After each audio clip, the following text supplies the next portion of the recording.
Dr. Kyung-min Park stared at the display screen in disbelief. The numbers couldn't be right. He ran the scan again, then a third time. Each result showed the same impossible reading. "Tae-ho, come look at this," he called to his research partner across the lab. Tae-ho Lee rolled his chair over, coffee mug in hand. They had been friends since university, and Tae-ho could always tell when Kyung-min had found something important. His friend's eyes got that sharp, focused look that meant he wouldn't sleep until he understood what he was seeing. "What is it this time?" Tae-ho asked, looking at the screen full of data. "There's something out there, near Jupiter's orbit. Look at these energy readings." Tae-ho frowned as he studied the numbers. "That's not possible. These readings suggest a massive gravity well, but there's nothing on visual." "Exactly. And look at this." Kyung-min pulled up another screen. "The gravity field is perfectly stable, not natural at all. It's like someone built it. The research station Titan 7 orbited Earth's moon, far enough away to avoid interference, but close enough for quick supply runs." Kyung-min had spent 3 years here studying quantum anomalies in space. He had never seen anything like this. "Could it be equipment malfunction?" Tae-ho suggested. "I thought so too. But I've checked everything twice. The readings are real." Admiral Sojin Kim's voice crackled over the comm system. "All senior staff to the briefing room. Priority 1. Kyung-min and Tae-ho exchanged glances. Priority 1 meetings were rare and usually meant bad news. The briefing room was small but functional. Admiral Kim stood at the front, her gray hair pulled back in a tight bun. She had commanded space stations for 20 years and nothing rattled her. Today she looked worried. "We've detected an anomaly," she began without preamble. "Dr. Park, I believe you've already found it." Kyung-min nodded. "Yes, Admiral. The gravity readings near Jupiter. What we haven't told you is that we're not the only ones who've noticed. Earth Command is very interested. They're sending a full science team, but they won't arrive for 2 weeks.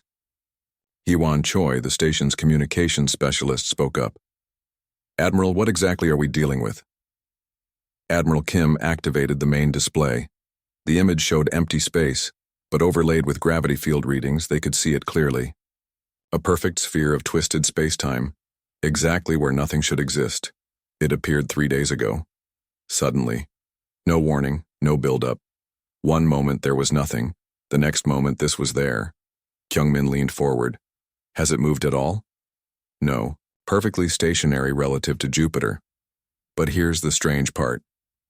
She changed the display. "Every time one of our ships gets within 50,000 kilometers, the thing reacts. The energy output increases. It's like it knows we're there." The room fell silent. First contact protocols existed, but this was different. This wasn't a ship or a signal. This was something that bent the laws of physics just by existing. "What are your orders, Admiral?" Tae-ho asked. "Observation only. No direct contact until the science team arrives. Dr. Park, I want you to monitor it constantly. Note any changes, any patterns." Over the next week, Kyung-min barely left his lab. He watched the anomaly through every sensor the station had. The thing was beautiful in a way that made his head hurt. The gravity readings showed impossible geometry, space folded in ways that shouldn't work. But the most interesting discovery came when he decided to get closer. "You want to do what?" Admiral Kim stared at him across her desk. "Just a close flyby. In a research pod. The automated scans aren't giving us enough data." "Dr. Park, that thing reacts to our presence. What if it reacts badly to a human presence?" "That's exactly what I want to find out. Admiral, this could be the greatest discovery in human history. We need to take some risks." Admiral Kim was quiet for a long moment. Finally, she sighed. "One pass. Stay outside 20,000 kilometers. At the first sign of trouble, you retreat immediately." "Understood." The research pod was small, but well-equipped. As Kyung-min flew toward the anomaly, he felt a strange excitement. Not just scientific curiosity, but something deeper. Like he was meant to be here. At 50,000 kilometers, the anomaly began to pulse. Gentle waves of energy that washed over his ship. At 30,000 kilometers, the pulsing became rhythmic. Regular, almost like a heartbeat. "Kyung-min, are you seeing this?" Tae-ho's voice came through the comm. Back on the station, his friend was monitoring everything. I see it. The energy output is increasing, but it doesn't feel hostile. At 25,000 kilometers, Kyung-min realized something incredible. The pulsing matched his own heartbeat exactly. When his pulse quickened with excitement, the anomaly's rhythm changed to match. Taeho, run a comparison between the energy pulses and my vital signs. A moment later, Taeho's voice was filled with amazement. Kyung-min, they're identical. The thing is matching your brainwaves too. How is that possible? Kyung-min stared at the anomaly through his viewport. Up close, it wasn't just a gravity well. Space itself was twisted into a tunnel. A wormhole, but not a natural one. The edges were too perfect, too smooth. Someone had built this. Admiral, I'm reading massive structural changes, Hyewan's voice cut in. The wormhole is opening wider. Kyung-min could see it happening. The tunnel was expanding, becoming more stable, and somehow he knew it was responding to him. Not just his presence, but his thoughts, his desire to understand. Dr. Park, return to the station immediately, Admiral Kim ordered. But Kyung-min wasn't listening anymore. The wormhole was beautiful beyond description. The way space folded in on itself, creating pathways to places he couldn't imagine. He could see light at the other end. Not starlight, but something else. Something that called to him. His hand moved to the controls almost without his permission. Kyung-min, what are you doing? Taeho's voice was sharp with alarm. I have to see, Kyung-min whispered. I have to know what's on the other side. Dr. Park, that is a direct order. Return to base now. Admiral Kim's voice was furious. But it was too late. Kyung-min had already fired his engines. The research pod shot forward, straight toward the wormhole's mouth. Kyung-min, no! Taeho shouted. The last thing Kyung-min heard was Hyewan screaming that the wormhole was collapsing. Then space folded around him, and reality twisted into something entirely new. The tunnel walls rushed past his ship at impossible speeds. Colors that had no names painted spirals of light around him. He felt his consciousness expanding, touching things beyond human understanding. Other minds, other worlds, other ways of thinking. Time had no meaning here. He might have been traveling for seconds or centuries, but gradually he became aware that something was changing. Not just the tunnel around him, but himself. His thoughts were becoming clearer, deeper. He could perceive dimensions his human brain had never been designed to understand, and he wasn't alone in the tunnel. Other presences moved alongside him. Ancient, vast, curious about this strange new mind that had entered their domain. Back on the station, Taeho watched in horror as the wormhole collapsed in on itself. One moment it was there, the next moment there was only empty space. No trace of the anomaly. No trace of his best friend. Scan for debris, Admiral Kim ordered, her voice tight with controlled emotion. Nothing, Hyewan reported. It's like it was never there. Taeho stared at the empty space where his friend had vanished. Somewhere in the back of his mind, a terrible certainty was growing.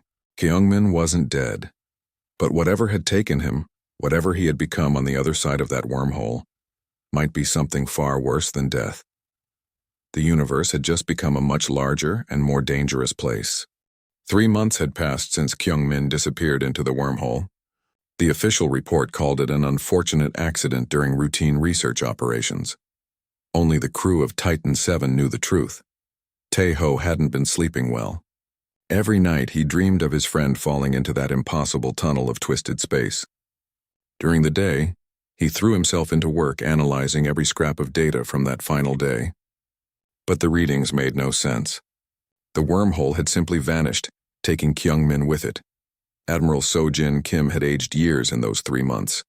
She blamed herself for not stopping Kyung-min. The man had always been too curious for his own good, but she should have seen the signs. Should have known he would try something reckless.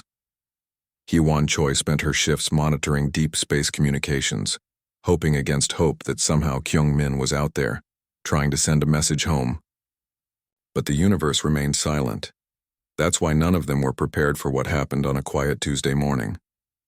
Hyewan was reviewing routine traffic reports when her instruments went crazy. Admiral, I'm getting massive energy readings. Same location as before. Admiral Kim rushed to the observation deck.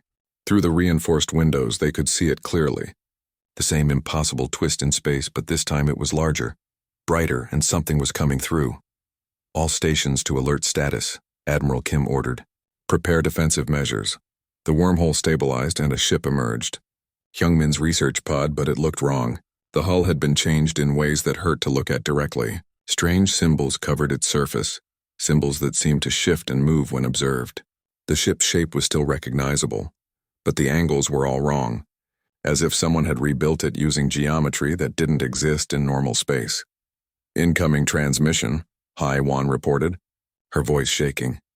Put it through. The voice that came over the speakers was Kyungmin's, but different. Deeper, more resonant. When he spoke, there were harmonics underneath, like multiple voices speaking at once. Titan 7. This is Kyungmin Park requesting permission to dock. Admiral Kim hesitated. It sounded like Kyungmin, but something was terribly wrong. Dr. Park, please confirm your identity. What was the name of your first pet? There was a pause. Then I have never owned a pet. But the human you knew as Kyungmin Park had a dog named Buddy when he was 7 years old. The dog died when Kyungmin was 12 and he cried for 3 days. Taeho felt his blood run cold. Kyungmin had never told anyone about Buddy. Ever. Permission to dock granted, Admiral Kim said finally. Bay 7. The ship that landed in the docking bay moved with impossible grace. No thrusters fired, no engines roared. It simply glided down and settled on the deck as if gravity were optional. The airlock cycled and Kyungmin stepped out. He looked exactly like himself. Same height, same face, same dark hair. But his eyes were different. They held depths that seemed to go on forever, like looking into the night sky and seeing not just stars but the spaces between them. When he walked, it was with perfect precision, each step calculated to the millimeter. Hello, old friend, he said to Taeho. And his smile was exactly right. But Taeho noticed that Kyungmin never blinked. Not once. What happened to you? Admiral Kim asked. I learned, Kyungmin replied. I saw, I understood. And now I'm home to share that understanding with humanity. He moved through the station like he owned it, touching consoles and reading displays with inhuman speed. Within minutes, he had absorbed 3 months of research data. You've been working on quantum field equations, he observed, looking at Taeho's work, trying to understand how the wormhole functioned. Your math is limited? Limited? Taeho bristled. Humanity thinks in 3 dimensions, sometimes 4 if you include time. But reality has 11 dimensions, and in some places, many more. Your equations can't describe what I've seen. Kyungmin moved to an empty workstation and began typing. Mathematical formulas appeared on the screen faster than human hands could move. The equations were beautiful and terrible, describing physics that shouldn't exist. This is how space folds, he explained. This is how consciousness can transcend physical barriers. This is how thoughts become reality. Haiwan stared at the equations. She wasn't a physicist, but she could tell they were revolutionary. Kyungmin, how do you know all this? Because I've been taught by those who built the wormhole, by minds that have existed since before your son was born. Who are they? Admiral Kim demanded. They are the Collective, a gathering of consciousness from across the galaxy. They've been watching humanity for a very long time. Watching us? Why? Kyungmin's expression became almost sad. Because you're unique. In all their travels across space and time, they've never encountered a species like yours. Most intelligent life either remains individual, isolated in single minds, or joins collective consciousness completely, losing all sense of self. But humans can do both. He began modifying one of the station's communication arrays, his hands moving with impossible precision. Strange crystalline structures grew from the metal, structures that seemed to exist in more than 3 dimensions. What are you doing? Taeho asked, preparing. The Collective has a task for humanity, a great honor. But first, your people must evolve. Evolve how? Your minds must expand. Your consciousness must grow beyond the limitations of individual thought. I am here to begin that process. Admiral Kim stepped forward. And if we refuse? Kyungmin looked at her with those impossible eyes.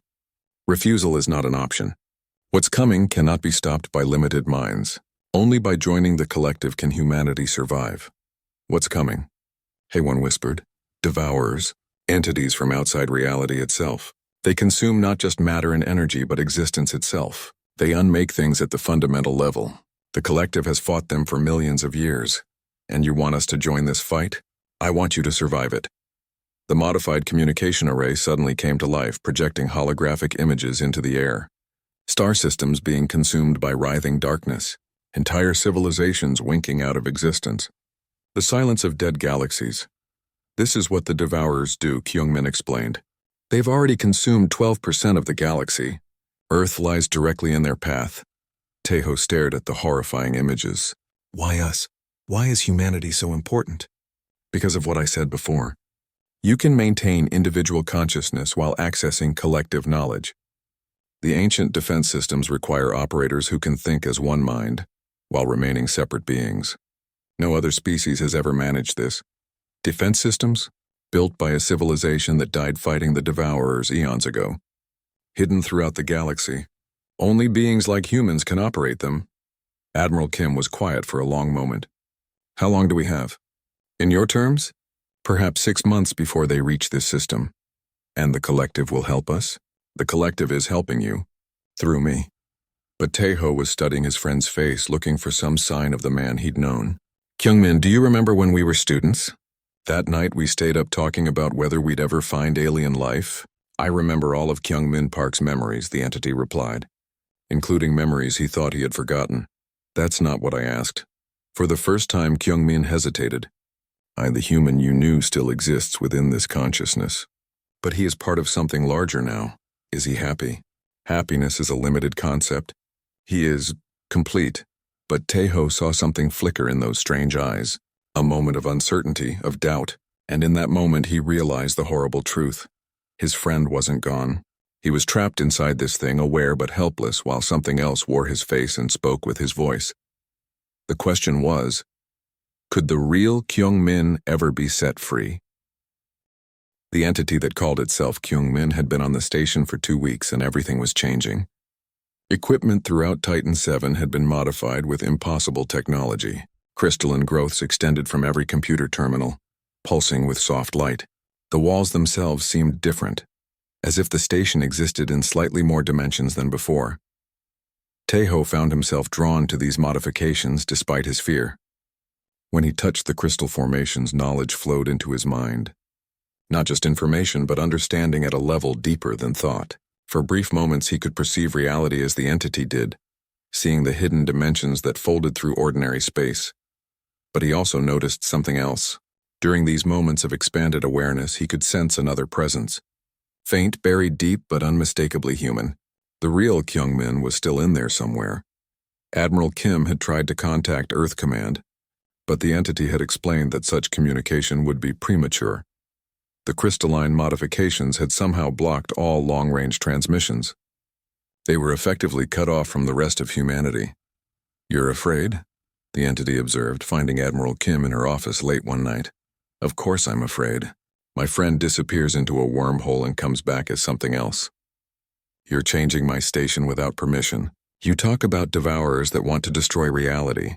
Yes, I'm afraid. Fear is natural, but it's also limiting. Let me show you what's really happening. The entity touched one of the crystal formations and suddenly the office walls became transparent. Not just invisible, but meaningless. Admiral Kim found herself floating in space, looking down at Earth from an impossible perspective. She could see the planet's magnetic field, the flow of solar wind, the delicate balance of forces that kept their world alive. Beautiful, isn't it? The entity said. But fragile. One small change and it all collapses. The view shifted, showing the outer solar system. Dark shapes moved between the planets, too regular to be asteroids, too large to be ships. They seemed to absorb light itself, creating holes in the starfield. They're already here, Admiral Kim whispered. Scout units, testing your system's defenses. The main force is still months away, but these are preparing the way. How do we fight them? You don't, not as you are now. But observe. The view changed again, showing a different star system. Ancient structures hung in space around a dying star, massive rings and spheres that dwarfed planets. As they watched, the dark shapes of the devourers approached. The structures activated. Beams of impossible energy lanced out, not just destroying the attackers, but unmaking them at a fundamental level. Where the devourers had been, now there was simply nothing. Not empty space, but the absence of existence itself. The defense systems, Admiral Kim breathed, built by the Valdari, a species that fought the Devourers for 1,000,000 years before finally falling. But they learned something important. The Devourers exist partially outside normal reality. To fight them effectively, the operators of these weapons must also exist outside normal consciousness. The vision faded, and they were back in the office. Admiral Kim felt sick and exhilarated at the same time. You want to turn us into something like you? I want to give you the tools to survive, but the choice of how to use them remains yours. Meanwhile, Hayawan had been conducting experiments of her own. She had noticed that the entity's modifications to the communication systems weren't just blocking outgoing signals. They were also detecting something else, strange transmissions from deep space, coded in mathematics that human science couldn't understand. But with the help of the crystalline enhancements, she was beginning to decode them. They're coordinates, she told Tejo excitedly. Locations throughout the galaxy. I think they're marking the positions of the defense systems. How many are there? Thousands. Maybe tens of thousands. All connected in some kind of network. But if the Valdari had all these weapons, how did they lose? That's what I'm trying to figure out. Their research was interrupted by an alarm. Something was approaching the station. Something big. On the observation deck, they watched as space itself seemed to fold inward. A ship emerged from the distortion, but it wasn't like anything in human records. The vessel was enormous, easily 10 times the size of Titan VII, and its hull seemed to be made of crystallized starlight. It was beautiful and terrible at the same time. A collective ship, the entity explained, appearing beside them without warning. They've come to evaluate humanity's progress. Evaluate us how? Admiral Kim demanded. By testing your potential for consciousness expansion. The alien ship moved closer, and suddenly everyone on the station could feel it. A vast presence pressing against their minds, examining their thoughts with scientific curiosity. Most of the crew collapsed to their knees, overwhelmed by the contact. But Tejo remained standing. He felt the alien consciousness touching his mind, probing his memories and emotions. Instead of being crushed by the experience, he found himself pushing back. Not in anger or fear, but in curiosity. He wanted to understand these beings as much as they wanted to understand him. The contact deepened, and suddenly Tejo was experiencing memories that weren't his own. He saw the galaxy as the collective saw it, watched the rise and fall of countless civilizations. He felt their desperate search for a species that could operate the Valdari defense systems, and he understood why they had failed before. You're wrong, he said aloud, his voice echoing strangely in the observation deck. The alien presence focused on him intently. The Valdari didn't lose because their weapons weren't powerful enough. They lost because they gave up their individuality completely to operate the systems. When the Devourers adapted and found a way to attack the collective consciousness itself, the operators couldn't function as separate beings. The entity that had been Kyungmin turned to stare at him. How do you know this? Because I can feel it in their memories. The collective is making the same mistake. You're trying to turn humans into something we're not. But our strength isn't in becoming like you. It's in staying human while working with you. The alien ship pulsed with increased energy. The presence in Tejo's mind became more insistent, demanding to know how he could maintain individual thought while accessing collective memories. Because that's what humans do, Tejo said simply. We argue with each other all the time, but we still work together. We can disagree with our own thoughts and still make decisions. We can be part of something larger without losing ourselves. For the first time since returning, the entity showed genuine surprise. You're suggesting a hybrid approach. I'm suggesting that you stop trying to change us and start learning from us instead. The alien ship suddenly went dark. The presence withdrew from their minds. For a moment, there was complete silence. Then the entity began to laugh, not with malice, but with genuine amusement and wonder. The collective has studied consciousness for millions of years, it said, but they never considered that the solution might require consciousness to remain divided. You want to operate the defense systems as individuals linked to a network, rather than as parts of a unified mind. Can it work? Admiral Kim asked. The entity was quiet for a long moment, processing implications across multiple dimensions of thought. It's never been tried. The risk of failure is enormous. What's the risk of not trying? Haiwan asked. Extinction. Then we try, Admiral Kim said firmly. The entity nodded slowly. Very well. But understand what you're asking. Some of you will need to undergo partial integration with the collective. You'll gain abilities beyond human imagination, but you'll also be forever changed. You'll exist between two worlds, never fully human again, but never fully part of the collective either. I'll do it, Taeho said without hesitation. And I, said Hyawan. And I, echoed Admiral Kim. The entity looked at them with something that might have been pride. Then let us begin. But first, you should know something. The real Kyungmin is still here, still aware. He's been fighting to maintain his humanity, even while integrated with the collective. Your approach might be the key to setting him free as well. Taeho felt a surge of hope. His friend wasn't lost after all. The battle for the galaxy was about to begin, and humanity would face it not as conquerors or victims, but as themselves.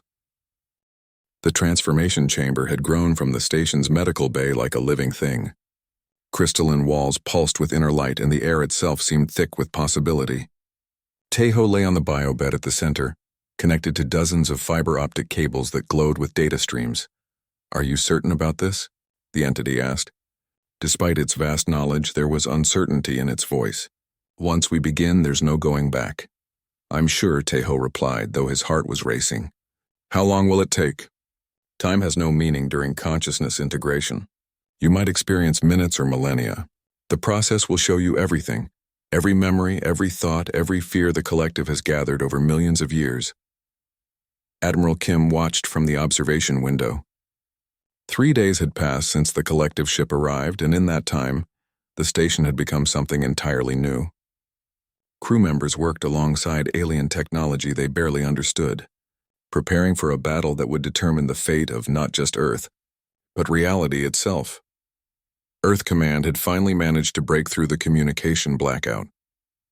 The messages they received were panicked and confused. President Myung-seo demanded explanations.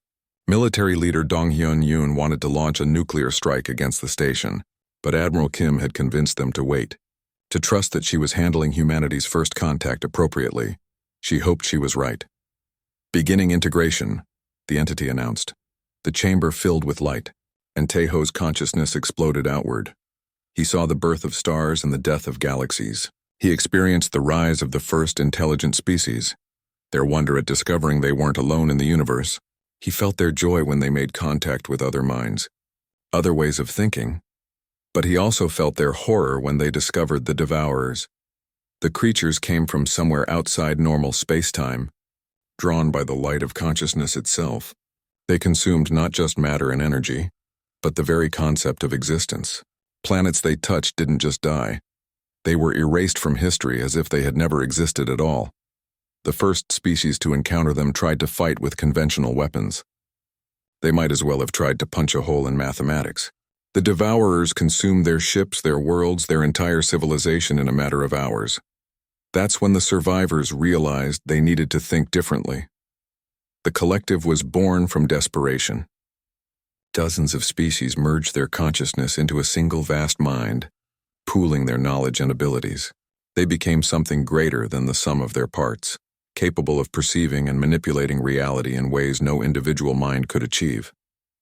For a time, it worked. The collective fought the Devourers to a standstill, developing weapons that could hurt creatures that existed outside normal physics. They built the great defense networks, ring worlds, and stellar engines that could channel the power of entire star systems into focused beams of directed existence. But the Devourers adapted. They learned to attack consciousness itself, sending waves of anti-thought that could shatter minds across light years. When they found a way to corrupt the collective's unified consciousness, the defense networks failed all at once. Taeho watched billions of beings die in an instant, their shared mind torn apart by entities that fed on the very concept of awareness.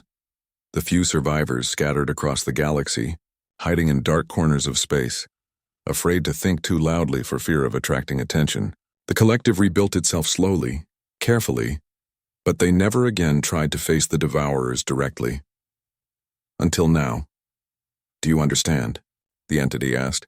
Taeho realized he was back in the chamber, but somehow he was also still experiencing the collective's memories. He existed in both places at once, I understand why you're afraid, Tejo said. But I also understand why your approach won't work. You're trying to fight creatures of pure negation with pure unity. But humans aren't unified. We're chaotic, contradictory, impossible to predict.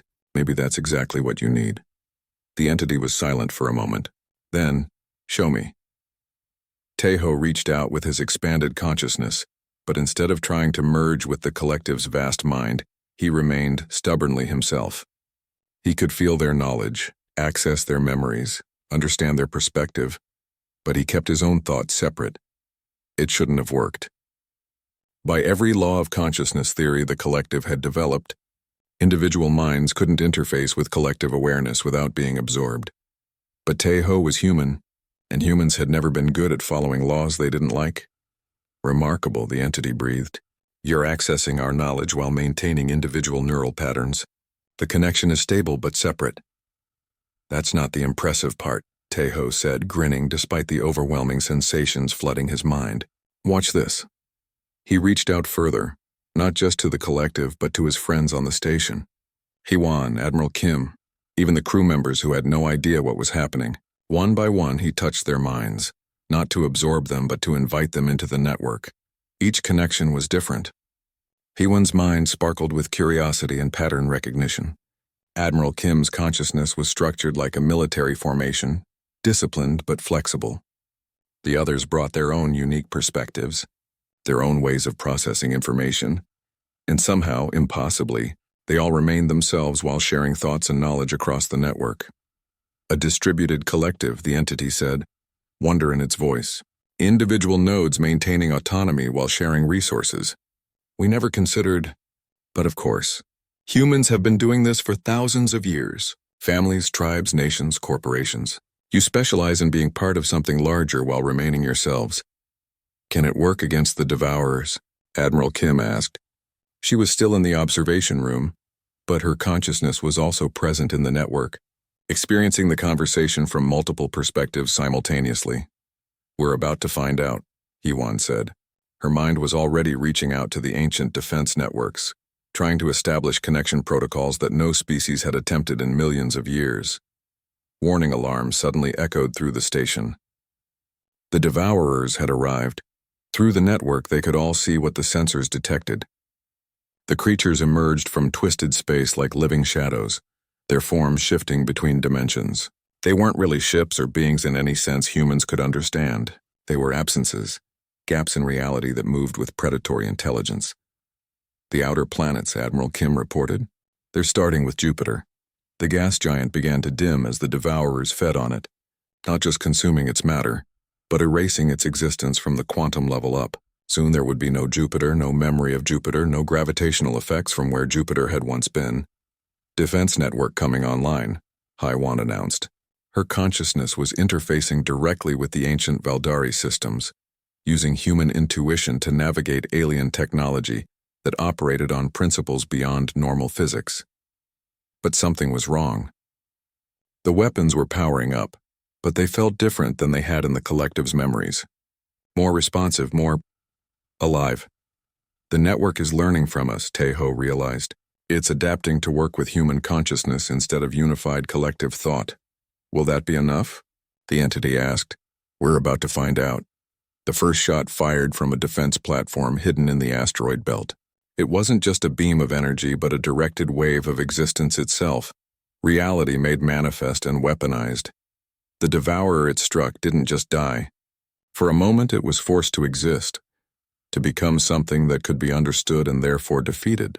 The creature writhed in apparent agony as it was pulled from its native non-existence into the harsh light of reality. Then it adapted. The next shot passed harmlessly through its form. The devourer had learned to exist and not exist simultaneously, making it immune to the Valdari weapons. They're learning too fast, Admiral Kim said grimly. Then we changed the rules, Tejo replied. Instead of trying to force the devourers to exist, the human-controlled network began firing pure chaos, weapons that fired random bursts of possibility, each shot operating on different principles, following different laws of physics. The devourers couldn't adapt because there was nothing consistent to adapt to. Each attack was unique, unpredictable, Impossible to defend against because it followed no pattern. It's working, Haiwan laughed, her consciousness dancing between dozens of weapon systems.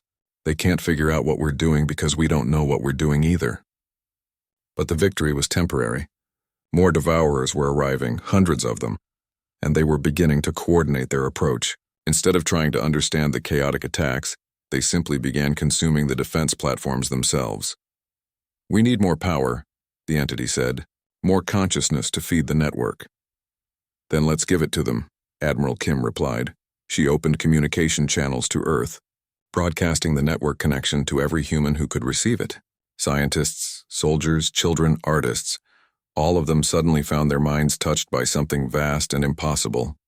Most rejected the connection, too frightened or confused to accept it. But thousands embraced it, adding their unique perspectives to the growing web of human consciousness. Each new mind made the network stronger and more chaotic. The defense systems began firing attacks that defy the battle raged across dimensions that human language had no words for. Through the consciousness network, millions of people on Earth experienced the conflict as flashes of impossible sensation. They felt starlight being devoured, tasted the metallic flavor of warped space-time, heard the screams of reality itself being unmade. But they also felt something else. Hope. The human-controlled defense network was holding. Barely. The weapons fired bursts of pure creativity, each shot different from the last. Devourers that had learned to counter one type of attack found themselves facing something completely new with the next strike. In the transformation chamber on Titan 7, Taeho's consciousness existed across multiple layers of reality simultaneously. He could feel Kyungmin's true personality reasserting itself within the entity, strengthened by connections to human minds that refused to be absorbed or unified. I can see them now, Kyungmin's real voice said through the network. Not just what they are, but what they represent. They're not evil, just incomplete. They exist in the spaces between thoughts and the gaps where consciousness hasn't yet reached. Can we communicate with them? Admiral Kim asked. Her mind was coordinating defensive efforts across 17 star systems, while somehow still maintaining her individual personality. I'm trying, Kyungmin replied. But it's like trying to talk to the concept of silence. The largest group of devourers had reached Earth's moon. Luna began to fade as they fed on it, but the defense platforms hidden throughout the solar system opened fire with everything they had. Beams of crystallized human emotion struck the creatures, weapons powered by love, fear, anger, and determination. One devourer, larger than the rest, suddenly stopped feeding. For a moment it seemed to flicker between existence and non-existence, as if trying to understand what was happening to it. That one, Kyungmin said urgently. It's becoming curious. Curiosity is a form of consciousness. We might be able to reach it.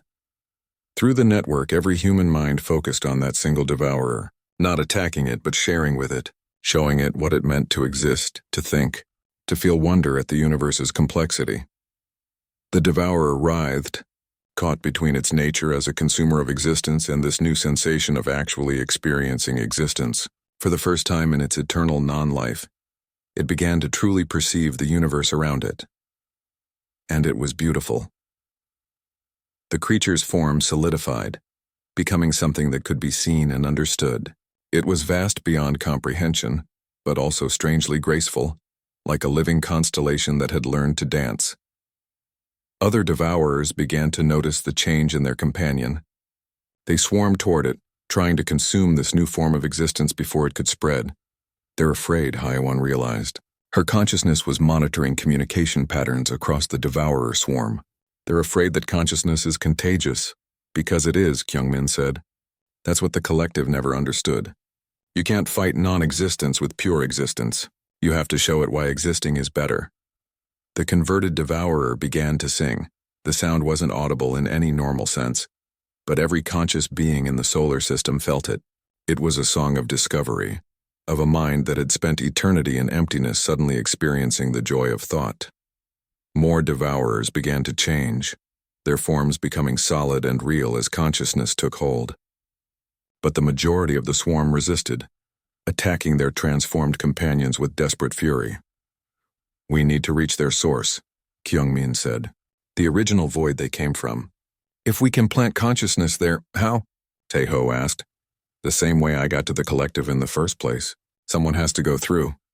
The implication hit everyone in the network at once. It would be a one-way trip into a realm of pure non-existence, with no guarantee that consciousness could survive the journey. I'll go, Kyungmin said immediately. No, Taeho replied. You've already sacrificed enough. Besides, you're needed here to maintain the connection between humans and the collective. Then I'll go, Admiral Kim volunteered.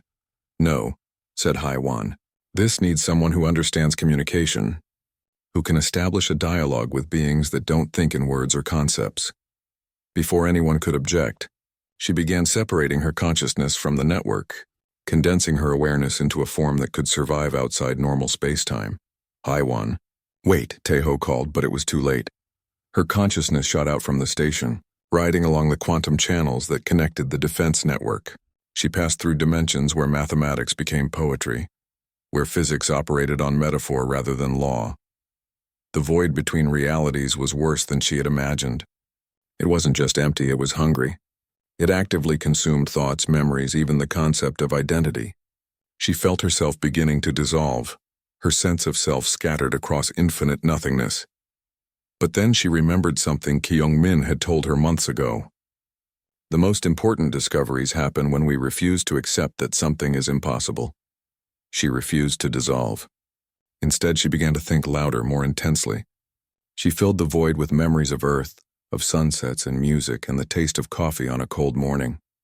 She thought about the first time she had received a message from deep space, the wonder of knowing that intelligence existed beyond her world.